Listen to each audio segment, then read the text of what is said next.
with that title, and then we can talk about him in general. It's just clicky. Saliba. William Saliba, welcome. Nah, forget it. What's it? Saliba. Oh no, Arsenal in the Champions League. I was about to do the Europa League rhythm. That's you, man.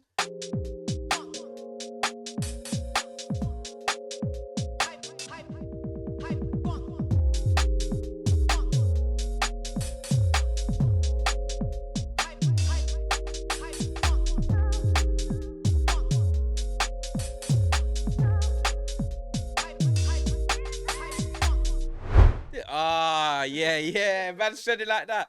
Guys, welcome back to Never a Foul. You know what time it is, guys. Make sure you smash a like, make sure you subscribe, and like Cass does the impression of me, let's talk football. We're gonna let's talk football.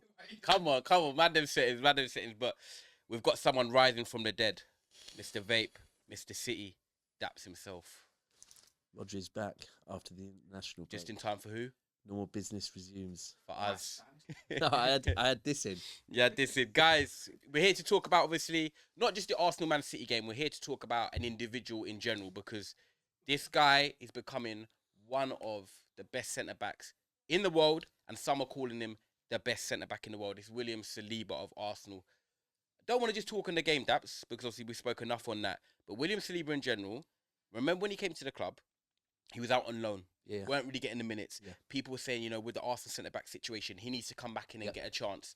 He got his chance, and a lot of players don't take it. He's took it.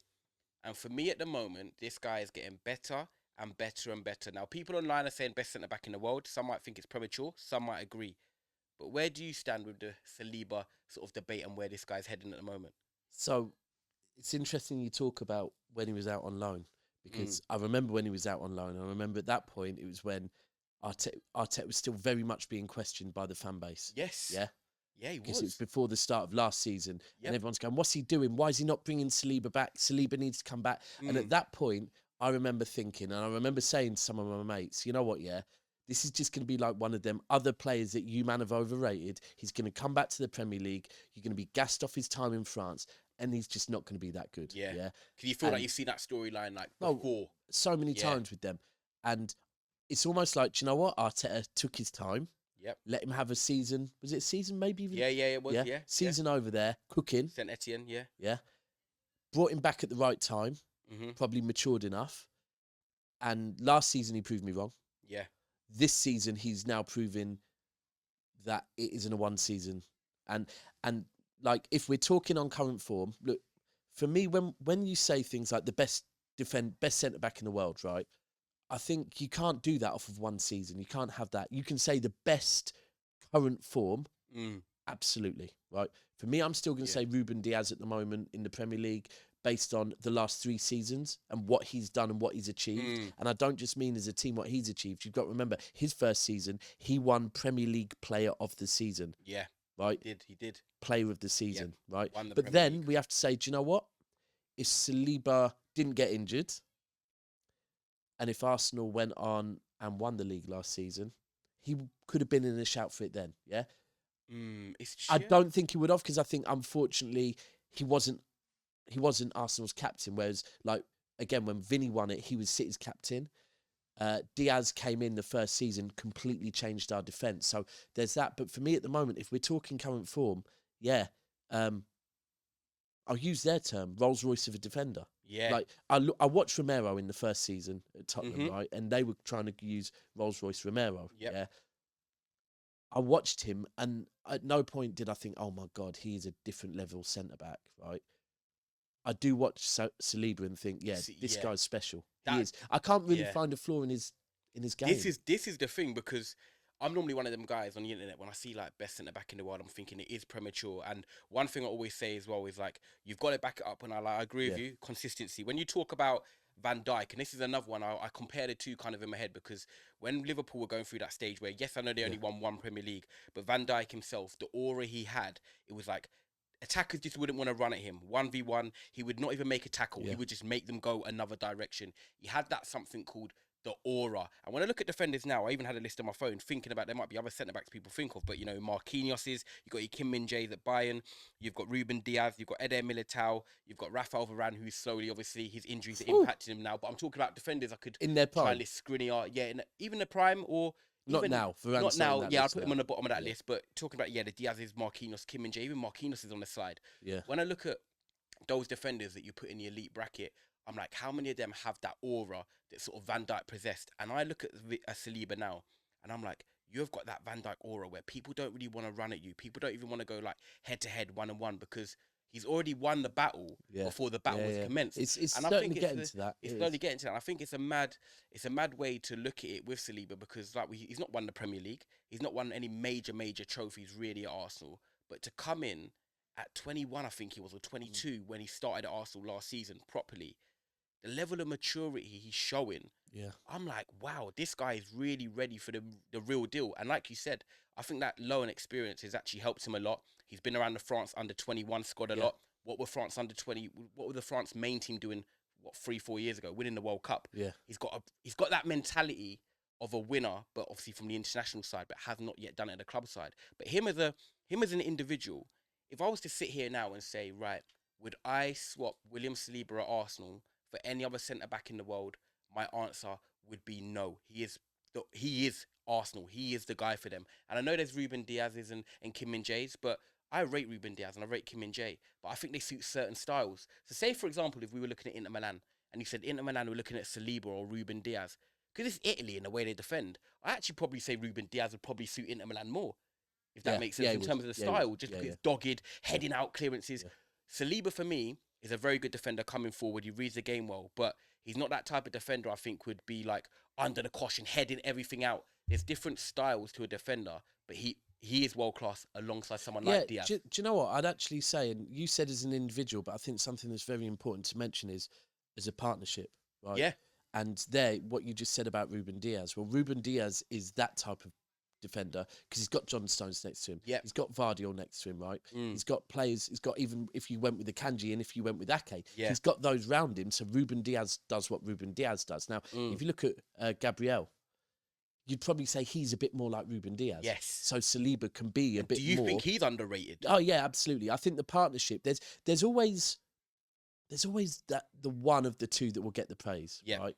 I think you'll say Rio got more praise than Vidic, but because of how long that partnership went, you also now speak on Vidic. And funny enough, when you say that, Rio is more like the Saliba of the partnership, whereas Gabriel was I more think like the it's Vidic. very comparable. Very comparable.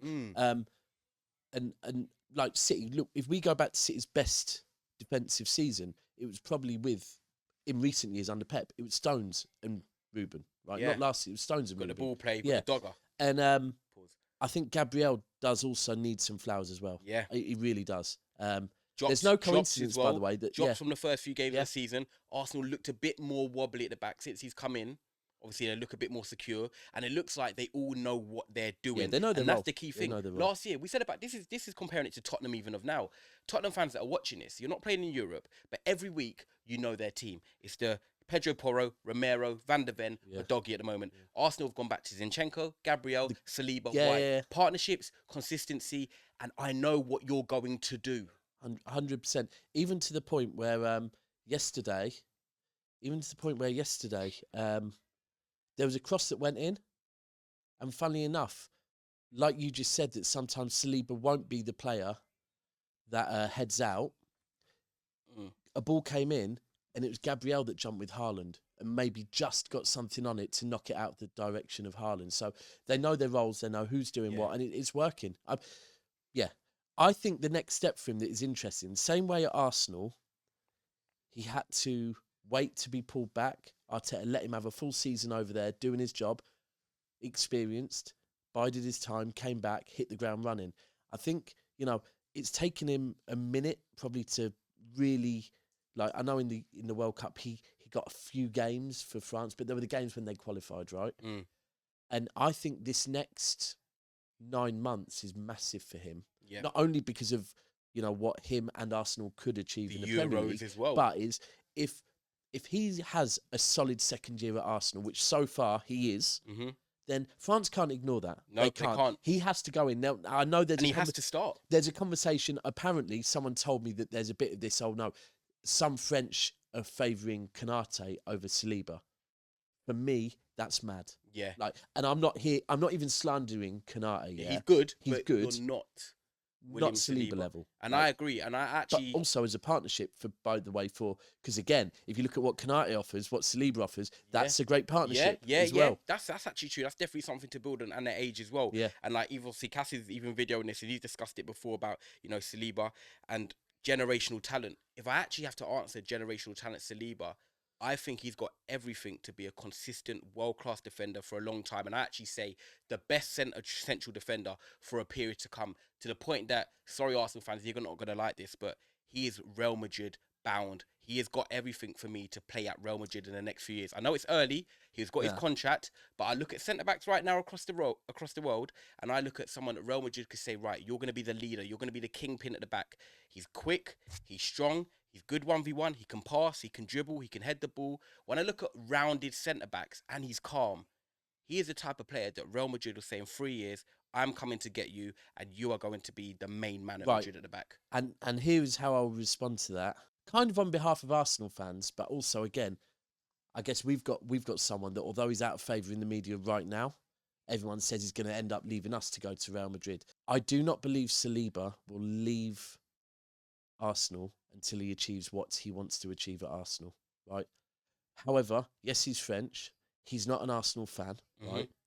He's come up through, I think, did they buy him or did he come up through their academy? No, they bought him. Yeah, bought him latter stages of the academy, came in, played a bit. He came in quite young. He went back on loan to St. Okay, yeah. So, but either way, he's there now. I think he will have his ambition. He won't want to leave the Premier League without lifting it, right? Okay, so if I ask you then, with someone like, St. Etienne, if Saliba leaves Arsenal without winning the Premier League title, do you think he's failed his time there? That's a good question. But you can't just put it on him. I think to him, I think he will want to give... Right, I think if Arsenal don't win the league this season, but Real Madrid come in for him, I think Saliba might be like, nah, I'm finished business. Let me finish my business. He won't leave yet. No way. Let me finish my business here first, yeah? Because I think that's like the one thing on Erling Haaland. Erling Haaland did not join Manchester City last season for us not to win the league. He joined Manchester City to win trophies. Now, in the future, might he want to leave? Yeah, maybe. If Madrid come calling, then, you know, players that aren't English and aren't associated to clubs, they might go. But I don't think Saliba will go yet. No. Neither Haaland, by the way. No. I think they've both got years to play in the Premier League. And they're both young. They're both young.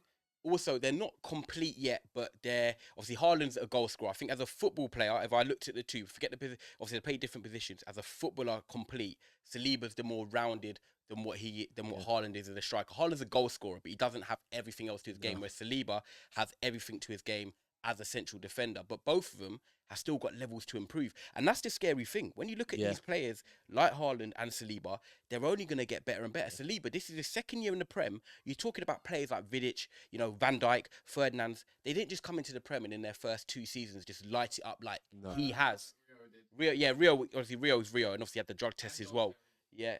To be fair, they did. Obviously, I know it's a different time now, but look how far we're going back. Do you know what I'd say as well on the only reason I could see Saliba maybe considering sooner the move, and when I say sooner, I don't mean in the next 6 months. Yeah. But I would mean 2 maybe years? in the next 10 months. Wow. Okay. Right? Is not much of a difference. If he doesn't get into... Yeah, there is a big difference, though. The France squad. Okay. If he fails to... If he continues to perform at Arsenal, but for whatever reason continues to get overlooked by France, right?